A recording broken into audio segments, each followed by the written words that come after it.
This isn't about the rainy day fund. This is about 12 senators wanted more money when I felt, our Republicans felt, we had stretched to the limit. So does this budget represent the best interest of the state of Texas? Or does this budget represent what the Republican Party wants to do? The Texas Senate has passed a budget, and there's still an ounce of hope left for Texans who want lawmakers to dip into the rainy day fund. A majority could sway a conference committee to make that move, but it would require a majority vote in the House or the Senate. Very unlikely, since both chambers already said no once. With just 21 days left, we're set for what could be a vicious battle ahead here on Session 11. From KXAN Austin News, this is Session 11, live interactive breakdowns, insights, interviews, and our weekly roundtable discussion. You're watching Session 11 on KXAN Austin News. Good morning, I'm Robert Hadlock. Thanks for joining us here on Session 11. The Texas House has just selected a conference committee members only days after the Senate passed its version of the budget. It slashes $11 billion in state funding, with education and Medicaid taking the hardest blows. In a first for a budget bill, members bypassed the two-thirds rule to bring the heavily debated measure to the floor. And to the dismay of Democrats, it passed without using any of the rainy day fund.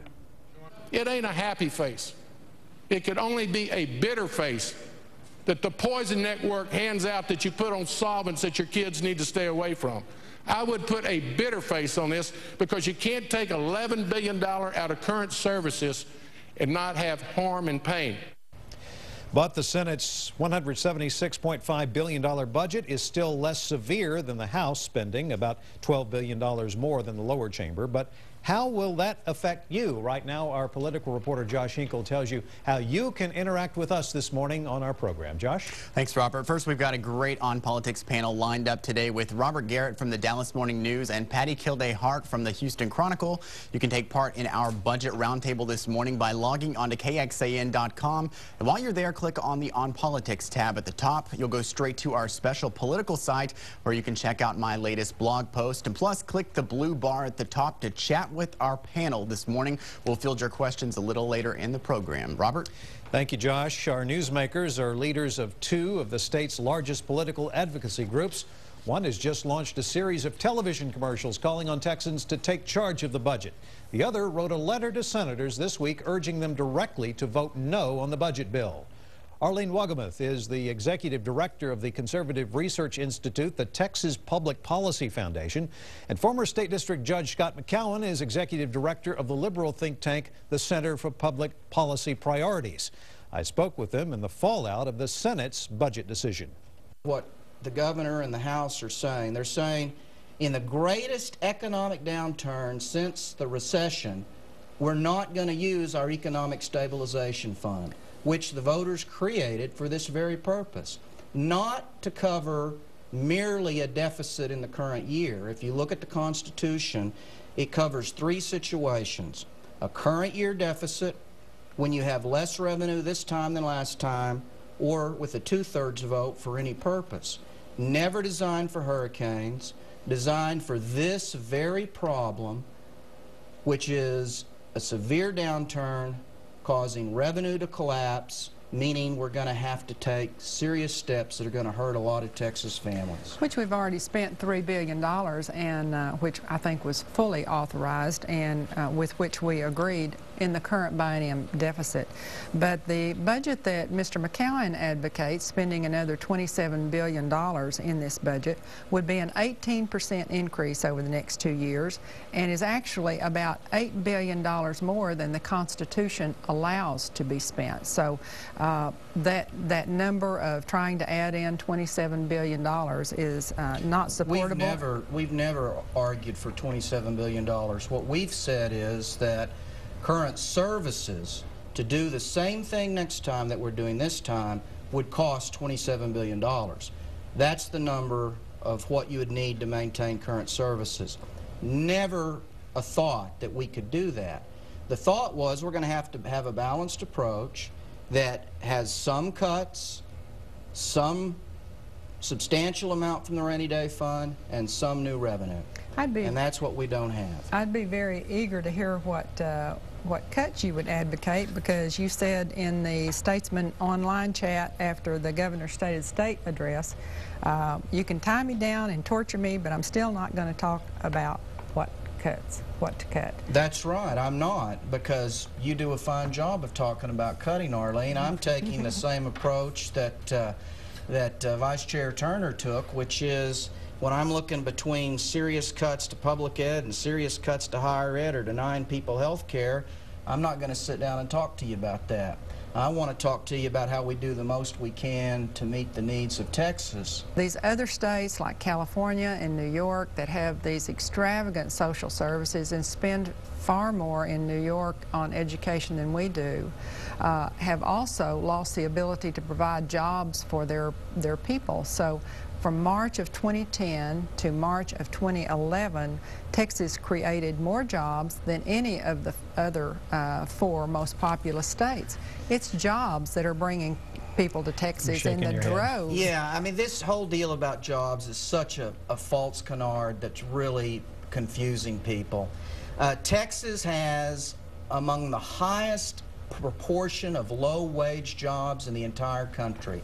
Our folks don't make money. We have lots of low-wage jobs because we're not investing in education and in Tier 1 universities and the things we need to do to create a really vibrant economy. And the jobs we have created, in large part, are due to oil and gas and other extraction. You have to distinguish between the advantages God gave your state and the advantages your own public policies have created. And Arlene wants to take credit for what God's done and keep us with public policies that are actually hindering our economy. Well, as a matter of fact, if it were social services that brought people to a state, and California has a wonderful climate and has the size and the natural resources that you find in Texas, but the social services are far, far higher. The people who are in those low-income jobs, wouldn't you think they'd stay in California instead of coming to Texas, because they prefer a job to social services? And Texas, because we have been a low-tax state, we have been able to keep our job creation high, and that's why people are coming to Texas, and that is indeed something that we should brag about. Taxes are higher out in California. Taxes are, and that is, again, a terrible canard, because we're not talking about being a California or a New York. We are so far below just being average that it's astounding how far we are off on the average. Texas has a lot of land and has cheap housing prices and has oil and gas and has a lot of low-wage jobs. That is not a ticket to the future. A ticket to the future is to have a strong public education system. Folks aren't going to come to Texas if we have really decimated our public education system, and we're not going to create the kinds of innovators and entrepreneurs that we want if we devastate our higher education system. Frankly, I think we'll have a special session, because I don't think that the Senate can abide the House budget. And I'll even go so far as to say the House members themselves, if it were a secret ballot, they wouldn't vote for the House budget. It is a terrible budget, and it's only the effectiveness of outside pressure groups, and I'll give Arlene her due, that have created that House budget. They wouldn't do it on their own. Well, the Center for Public Policy Priorities yesterday or the day before, I think on May 3rd, issued a list of revenue options, which included non-tax revenue as well as tax revenue. Of the $30 billion that they recommended, we didn't recommend. It's a list of options, everything that you could consider, up to $30 billion. There was a sales tax increase. The sales tax increases that were in the list amounted to about $8 billion in sales tax revenue, from a temporary rate increase to bring in $3 billion, or $5 billion in expanding the base. The sales tax revenue is, first of all, nobody really believes there's ever a temporary tax, but I don't see the people having strong support for a tax increase. And last month, in a Texas Monthly Roundtable that Mr. McCowan and I participated in, he indicated that Texas in the long run is going to have a state income tax, and that is something that only 6% of Texans agree with. So Texans are not inclined to vote for a tax increase. If they are not, then the legislature has to do what the people have said and live within available revenue. Set those priorities. So you're in favor of some fundamental changes? We do need fundamental changes, but Arlene's kind of playing a little shell game here, because we were talking about the Senate budget. You can get the Senate budget completely within available revenue with no new tax revenue whatsoever.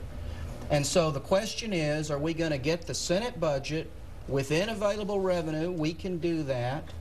Or are we going to use the Great Recession as an opportunity here to really carry out an anti-public sector, anti-tax, anti-government, anti-public education agenda? It was on their minds, and I'm sure it's on your mind. What should lawmakers do with that rainy day fund? Save it all, save some, or spend it all? Log on to KXAN.com and answer our On Politics poll. We'll see what you have to say at the end of the program. All members, whether they are present or anywhere in the state of Texas, that they be brought back to the Texas House before business is conducted on this day. Senators weren't having all the fun this week. Coming up, a Republican supermajority stretches its power in the Texas House. Stay with Session 11.